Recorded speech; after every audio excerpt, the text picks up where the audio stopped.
আমরা এখন আছি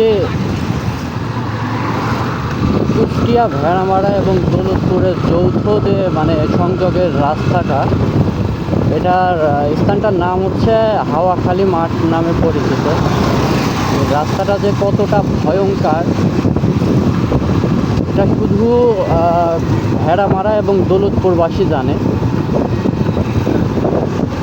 এই রাস্তাটা ম্যাক্সিমাম সময় ফাঁকা থাকে, আর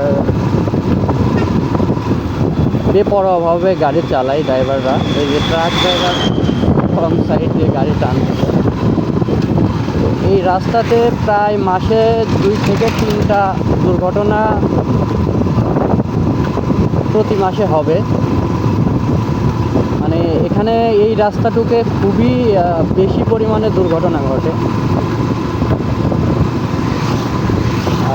কিছুদিন আগে আমার এক ফ্রেন্ড মারা গেছে অ্যাক্সিডেন্ট করে। এখান থেকে একটু সামনে গেলে যে একটা ব্রিজ আছে, ব্রিজের ওইখানে